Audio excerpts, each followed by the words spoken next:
en Psiquiatría Mundial. Ahora sí, el doctor Edgar Hereford, director de Educación de la Asociación Mundial de Psiquiatría.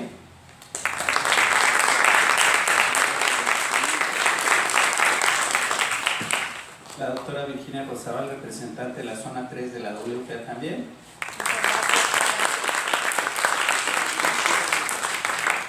Al doctor Edwin Octavio García Toro, asesor y miembro del equipo de educación continua de la zona 3 de la WPA.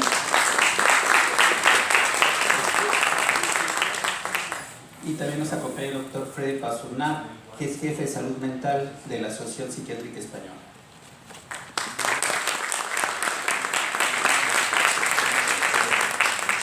Quiero agradecer la presencia de los distinguidos expresidentes Marta Ontiveros,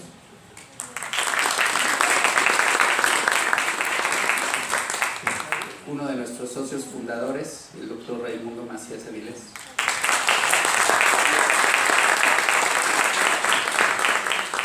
el doctor Juan Luis Vázquez,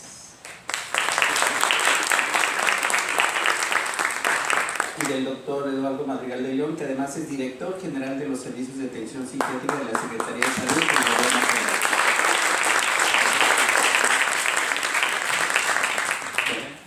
Yo quisiera pedir a los... el doctor Enrique Camarena está... perdón, Enrique Camarena Robles, que también es presidente. Muy bien. Quisiera pedirle tanto a la doctora Lina Mora como al profesor Bugra inauguren las actividades de esta mesa redonda, por favor.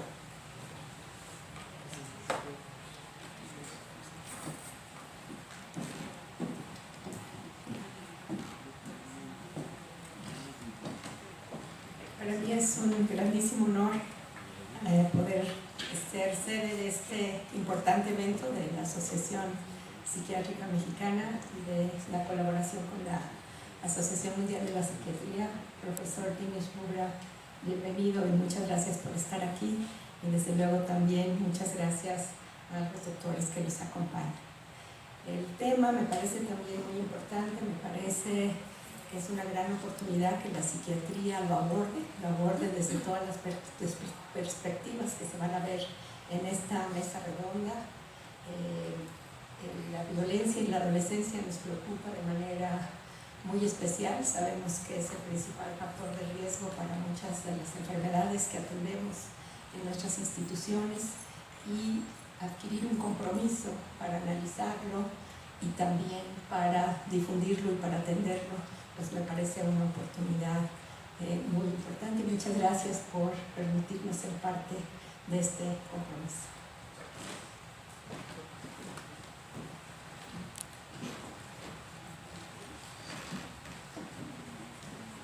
Buenos días. It's a great honor to be here in Mexico City, and I'm really grateful to Mexican Psychiatric Society and its chair, Dr. Enrique Chavez, for hosting this. One of the 5 challenges that World Psychiatric Association identified as its action plan in 2014 in Madrid was about child sexual, physical and emotional abuse. One of the major reasons why children and women get abused and are victims of violence is to do with the way adolescents behave, they've been brought up, and the way they would respond to stress. One of the big challenges really is for all of us as clinicians, how do we stop this vicious cycle? We know that the children who are bullied, when they grow up, they become bullies, and the cycle continues. Similarly, alcohol abuse in the family leads to more alcohol abuse and more alcohol dependence and more violence. Poverty, urbanization, and a whole range of other factors that contribute to this dissemination of violence And I guess the reason why we are here is to try and identify common themes so that we can go back to the policymakers and say, this is what you need to change. It may be that, as a society, and we have dual responsibility, both as a clinician but also as a member of the society, to try and understand what's going on and what we can do. And one of the major responsibilities as a clinician is that we have to advocate for our patients. And it is absolutely vital that we do it in such a way that policymakers, stakeholders listen to us and change the way we provide services, change the way funding is provided. And it will not come as a surprise to you that people with mental illness gets discriminated against. An act of violence may be seen as a result of mental illness. It's not always the case.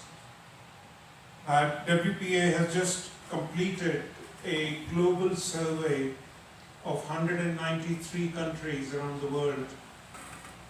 And it will not come as a surprise to you that people with mental illness are discriminated against in employment, in voting, in marriage, in inheriting property.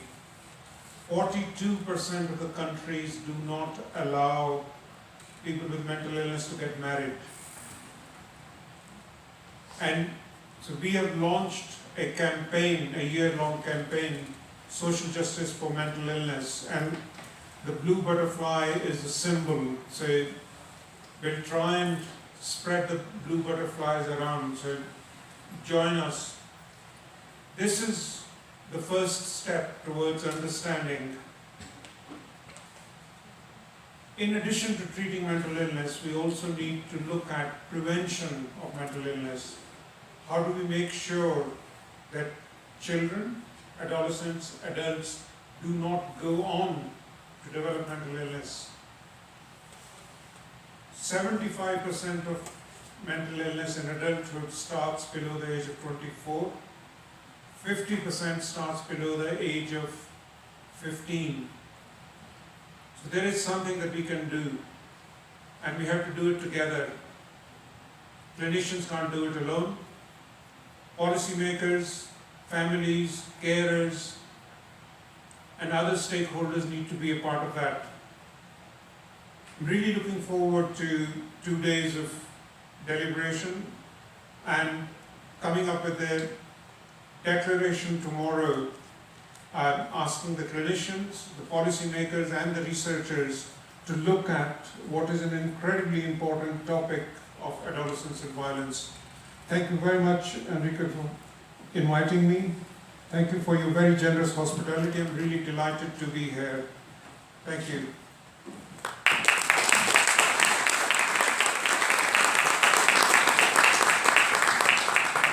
I want to show you what you did. El Acta de Derechos para las Personas con Enfermedad Mental. Esto lo acaba de hacer el doctor Inauguración, distinguido presidente de la Asociación Psiquiátrica Mundial. Y lo acabamos de firmar en Guatemala, ¿no? Todos los que estuvimos presentes.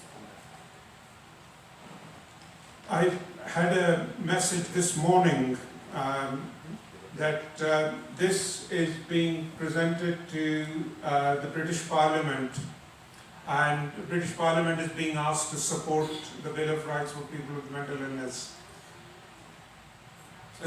We are on our way. Thank you.